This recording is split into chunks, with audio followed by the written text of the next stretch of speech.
to Would I Lie to You, the show with unvarnished truths and highly polished lies. On Lee Mack's team tonight, a comedian who released a book called Sex, Power and Money, which, coincidentally, are also her nicknames for me, David and Lee. It's Sara Pascoe. And a fitness instructor who knows all about feeling the burn. Those spandex leotards must really chafe. It's Mr. Motivator. And on David Mitchell's team tonight, an award-winning broadcaster who's covered the Olympics, Wimbledon, Ascot and the World Cup. David, those are all sporting events. It's Dan Walker. And an actor who quit her job at an optician's for the West End because she wanted to see her name up in lights in gradually smaller and smaller letters. It's Nicola Coughlan. We begin with round one, Home Truths, where our panellists read out a statement from the card in front of them. Now, to make things harder, they've never seen the card before. They have no idea what they'll be faced with. It's up to the opposing team to sort the fact from the fiction. Sarah is first up tonight. As a child, I once secretly cashed my mum's family allowance and used the money to buy a cat. David's team. So, how did you perpetrate this fraud? A lot of strong allegations straight away. It's not a fraud. Is it not a fraud? I didn't say I was my mum. Right. My mum, single mother at work, so quite often couldn't get to the post office during opening hours, so my job was to get the family allowance. I'm the eldest. Right. And how old were you?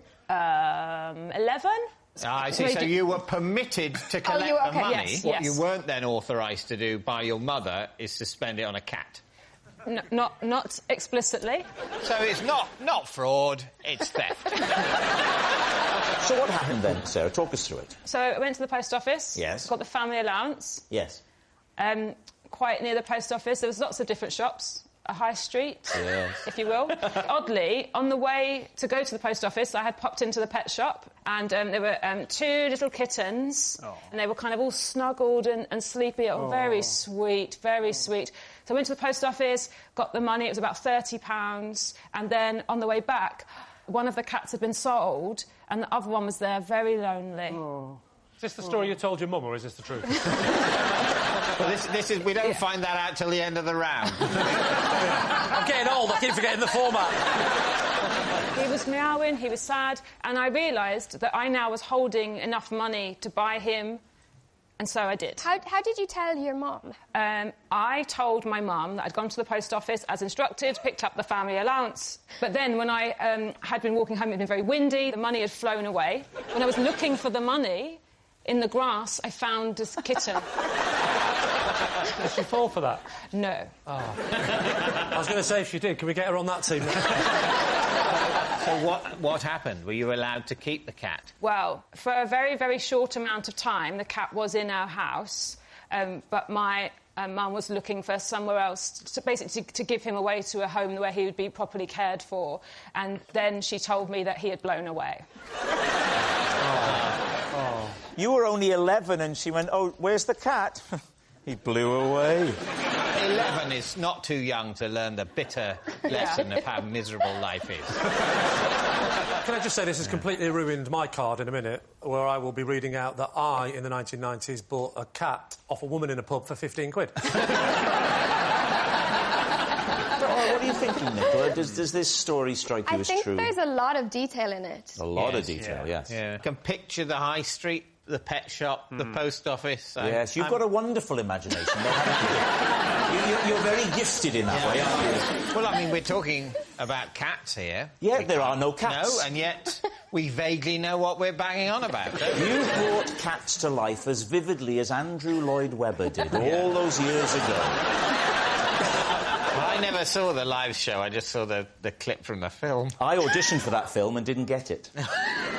And you know who played the part I went up for? Who? Judi Dench. How dare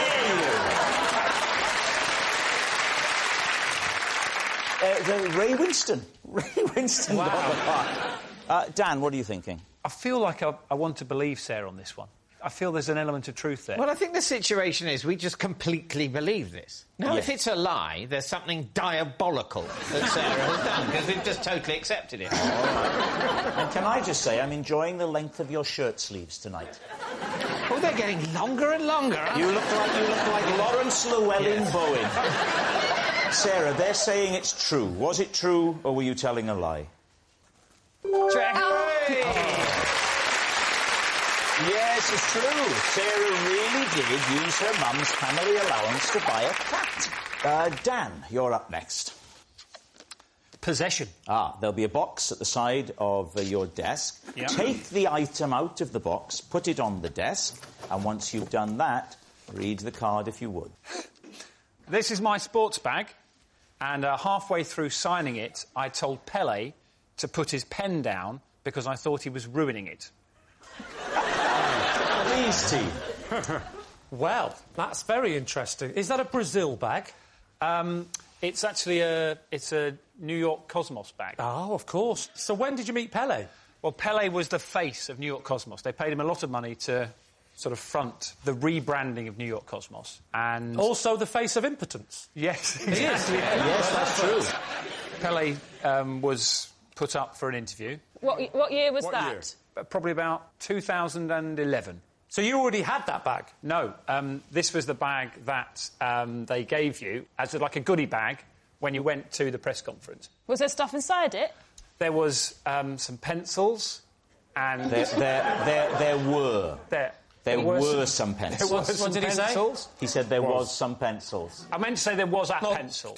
Were there any pencils or not? There were pencils in there. All right. Yeah. See, there was pencils. No, now you're... There were some pencils in there Yeah. and a flannel. No, there were a flannel.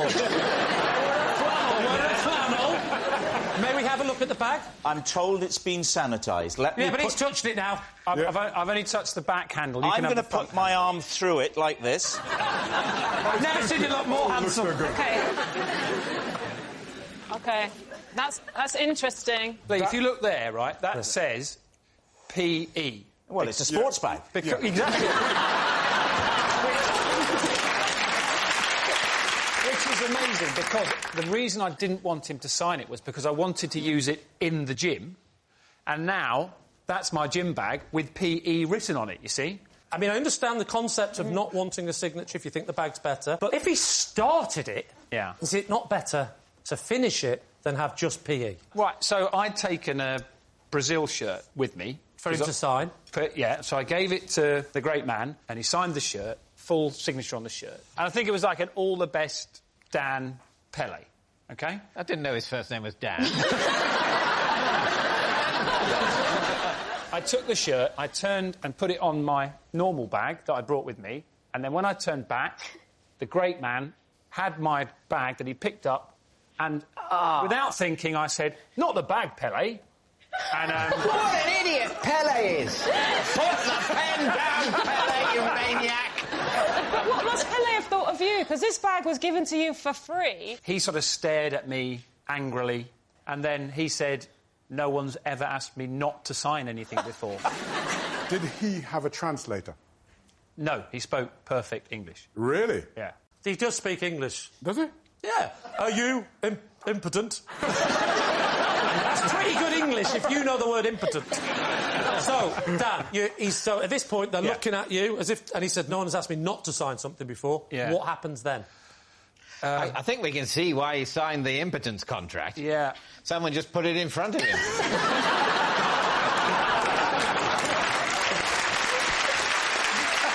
Dan, I don't understand why you didn't want Pele to sign a bag. Why? Because I really like the bag. Yeah, but imagine having a bag signed by Pele, waiting until, God forbid, one day he passes on to a better place, and selling it on eBay.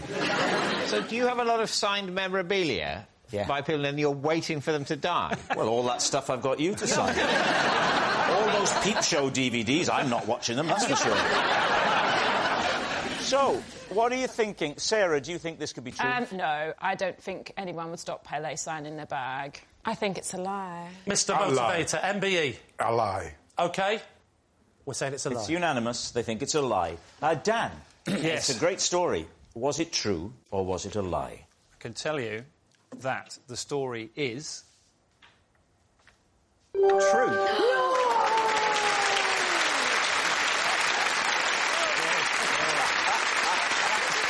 Yes, it's true. Dan really did stop Pele from signing his bag. Right, Mr. Motivator, you're next. Every day, I do 1 press-up for each year I've been alive. OK. Wow. David's team. How many years have you been alive? That's what he says at speed dating. How long have you been alive? I'll tell you what, before you say... It won't be for much longer. Before you say, Mr. Motivator, let's just see how old we think. It's hard to tell because he has the face of a 50-year-old and the clothes of a 14-year-old. What are you going to say? I'm going to add them together. No, I'm going to say late 50s, 58. OK, Mr. Motivator? 67, 68.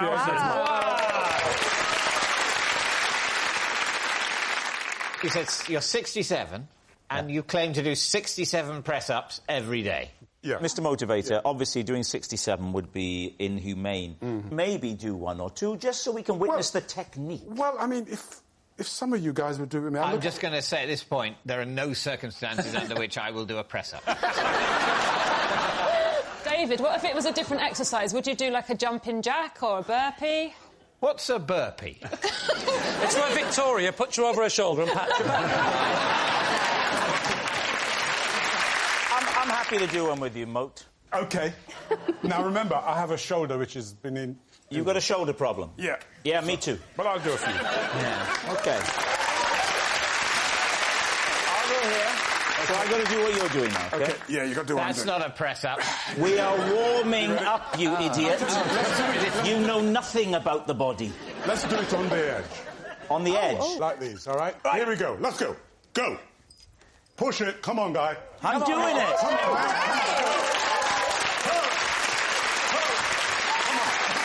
Very good. Keep going. Keep going left. And then you can I take it thought up. we weren't going to do 67.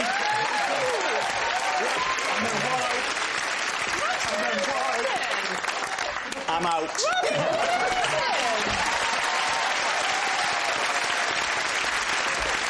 I think it's fair to say, Rob, that you surpassed everybody's expectations. I'll be fine in a minute. It was like something out of Rocky, wasn't it? It was impressive, that. It was great. Thank you very much. Yeah, it's kind of nice. So, Dan, what do you think? Truth or lie? I was tempted to say lie. Then I saw the ease with which he did that, and I'm thinking true. What do you think? I'm leaning towards a lie. But I'll let you have the deciding vote. I've got the deciding vote anyway. I'm going to go true. They're saying it's true. Mr. Motivator, was it true? True. Our next round is called This Is My, where we bring on a mystery guest who has a close connection to one of our panellists. Now, this week, each of David's team will claim it's them that has the genuine connection to the guest. It's up to Lee's team to spot who's telling the truth. So, please welcome this week's special guest, Graham.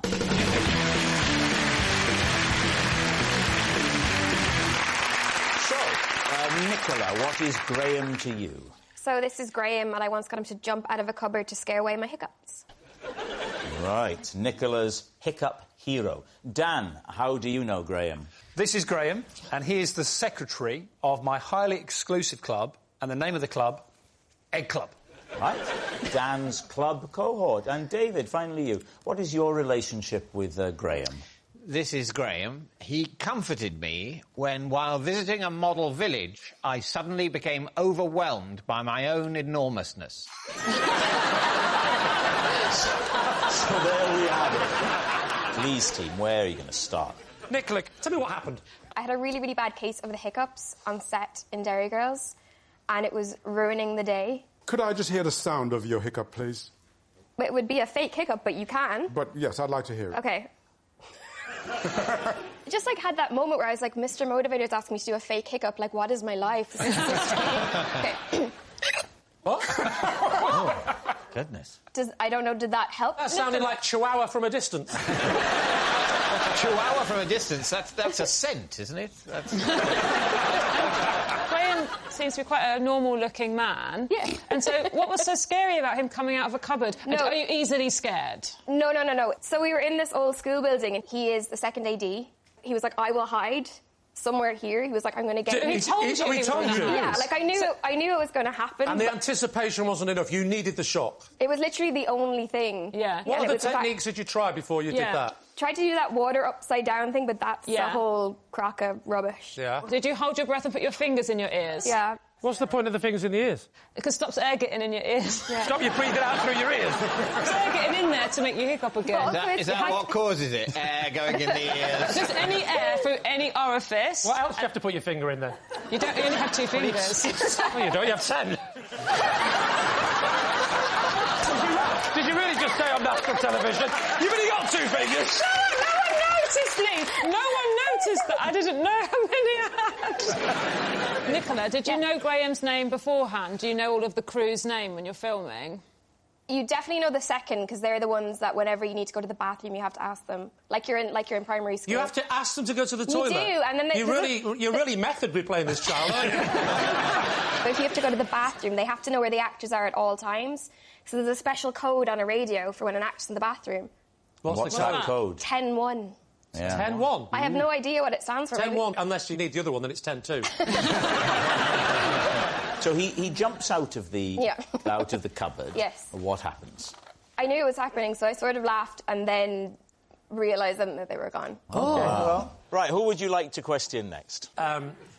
Yes. Just remind us of your statement, Dan. This is Graham, and Graham is the secretary of a highly exclusive club that I've got, and that club is called Egg Club. OK, how many people are in this exclusive club? You'd have to check with the secretary, Graham. He can't tell us this. I think 15, 16. And when you say exclusive, have people tried to join and they've been turned away? Yeah, in Egg Club, we have a very specific poaching method. It's one of those things that started as a bit of a joke. I put some pictures of some poached eggs on social media, and then lots of people started sending pictures of their poached eggs back to me. So I said, you're banned from Egg Club for not doing it right. And how many people do you think you've banned over the years or months this has been going? Maybe 100. In Egg Club, we're like a basic egg, so no sort of frills, no salmon or... what's that green stuff? I've forgotten what the green stuff is. The green stuff? Spinach? No. Avocado. Somebody's banned from Avocado Club. Graham sent me a picture of his eggs with no avocado, no salmon, just plain toast, butter, eggs. And I said, you're in, Graham. And then I send him a direct message and say, welcome to Egg Club.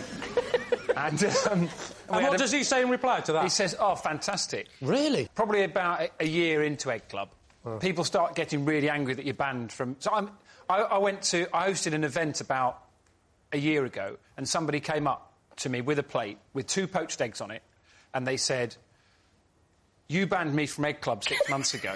Can you check these to see if they're OK? And I said, when did you cook them? And he said, I cooked them yesterday. I said, well, you're clearly banned for another year. So... Now, on social media, of course, you get a lot of celebrities, famous people. Have any of them had dalliances with your seemingly futile club? Gordon Ramsay's banned. No. Did he send an egg, or did you just see him make an egg? He made an egg, and somebody commented on his egg and said, oh, you're not going to get into Egg Club with that. And he said, I think it was, what the is Egg Club? Yeah. And I said, foul language banned for life. So... So, can I ask a question? Yeah. Are you quite lonely? No. I've got 3 kids and 2 jobs, but... time for Egg Club. What about David? Just remind us of your claim, David. This is Graham, and he comforted me when, while going round a model village, I became overwhelmed by my own enormousness. OK. Where was this model village? It was in the Cotswolds. Did you go on your own? I did, yeah. Is there a castle there? No. If there'd been a castle, I wouldn't have gone to the model village. Because there'd be a castle. OK, so this is interesting. So you think castles are better than model villages? Oh, he loves castles. So what else is on... Not as much as him. That's why they call him Mr. Moat.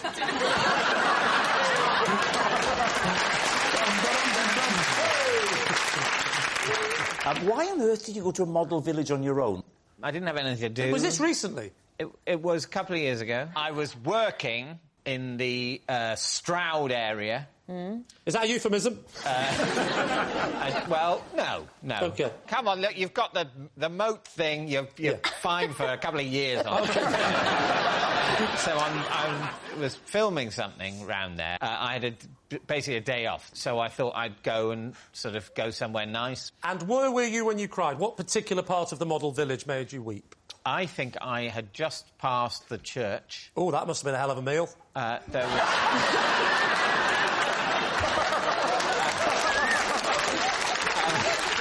yeah, absolutely. And, you know, with all those crenellations... You've not sorted them out yet? Very painful. Anyway, I just became... overwhelmed is the word. I couldn't bear the size of me and the smallness of the place. And I was tired. I was working very hard because, you know, as an actor, no one gives more than me. Yeah. And so I'm quite drained anyway. It was probably too ambitious to go to a model village that day. I should have just been resting. When you talk about your acting and the extent to which you give, I don't think the viewer will realise the amount of research you do. And for you to play a sort of repressed, upper-middle-class Englishman, middle-aged, takes, months and months. It's a huge stretch. It's a privilege. I bet it was when you passed that church.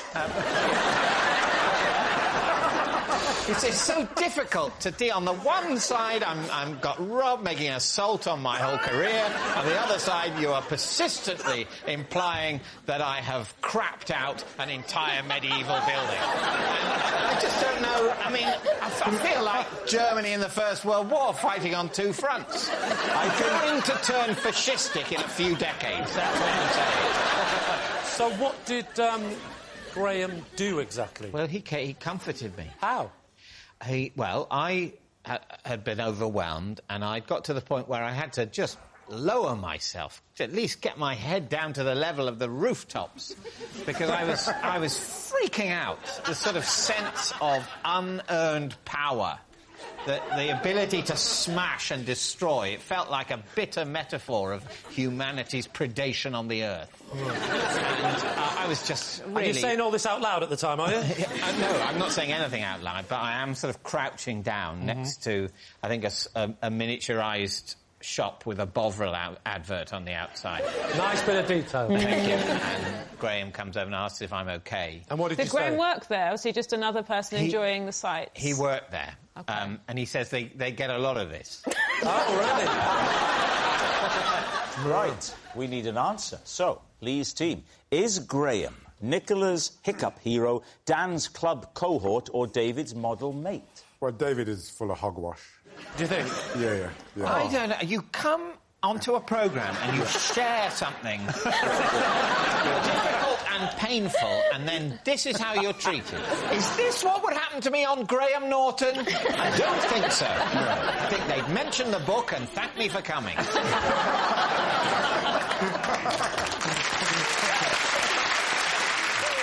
And Dan, as for your eggs, no way, Dan. The only thing that's remotely probably true is that Nicola. Because I look at Graham and he looks like the kind of person who would hide in a cupboard. I think it's Egg Club.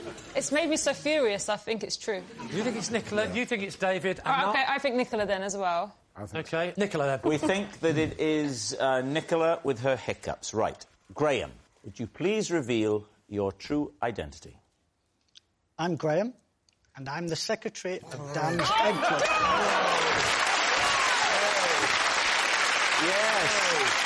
And we can see one of the submissions to Egg Club now. Here it is. This is a picture that Dan was sent. That's what happens. They send it in. They say, "Morning, Dan. Surely worthy of Egg Club entry. Where do I pick up the keys?" And then Dan fires back with that. Unsanctioned rusty, lack of cutlery, overconfidence, banned from Egg Club applications for 117 days.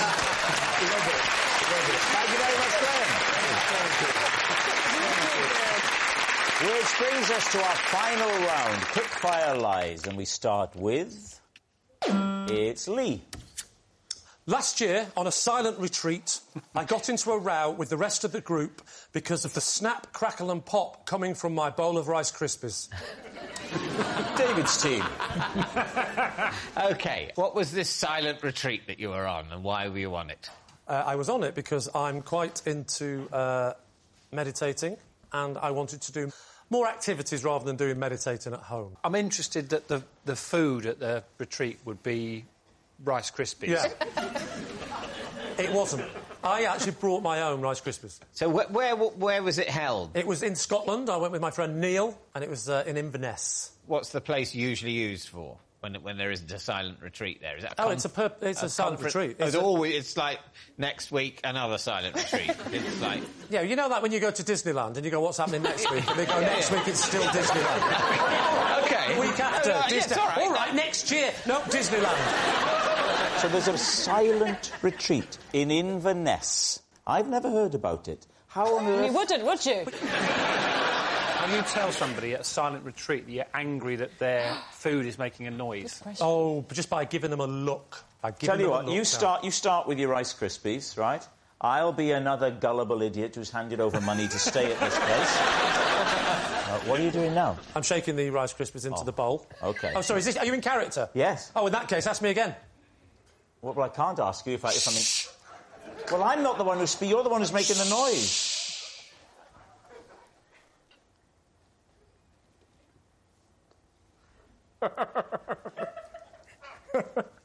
Oh, gosh. Oh.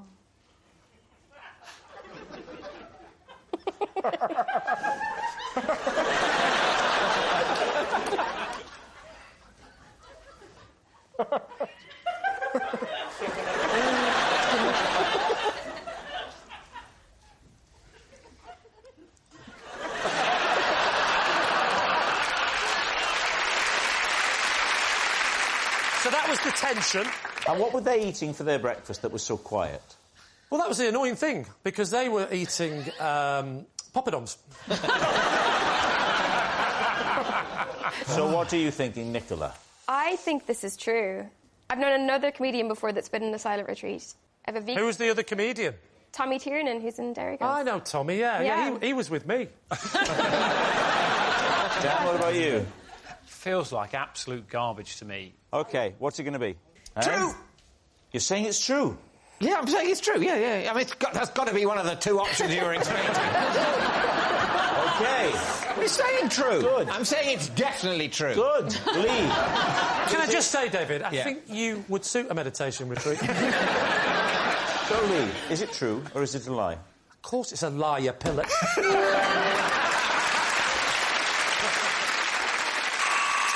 That noise signals time is up. It's the end of the show. And I can reveal that David's team have won by 4 points to 1. Thanks for watching. We'll see you next time. Good night.